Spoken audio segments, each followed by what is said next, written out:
इथे फक्त दागिने नाही तर पिढ्यानपिढ्यांचा विश्वास मिळतो. परंपरेची झळाळी आणि विश्वासाची खात्री. कैलास अडगावकर ज्वेलर्स, दत्त मंदिर बस स्टॉप, नाशिक रोड. जय भवानी रोडवरील गवळीवाडा परिसरात शनिवारी दिनांक 15 ऑगस्ट रोजी सकाळच्या सुमारास अल्पवयीन मुलांवर धारदार शस्त्राने हल्ला झाल्याची धक्कादायक घटना घडली आणि या घटनेमुळे परिसरात खळबळ उडाली आहे.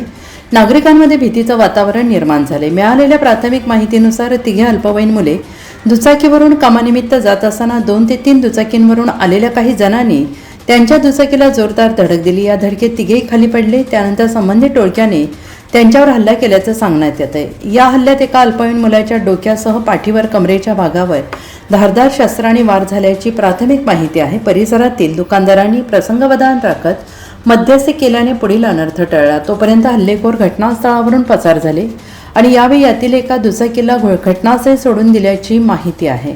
स्थानिक नागरिकांच्या मदतीने जखमींना तातडीनं जवळच्या खासगी रुग्णालयात उपचारासाठी दाखल करण्यात आले. दरम्यान या घटनेची माहिती मिळताच उपनगर पोलिसांनी घटनास्थळी धाव घेतली. फॉरेन्सिक पथकाला पाचारण करण्यात आलेलं आहे. घटनास्थळी पंचनामा करण्यात आलेला आहे.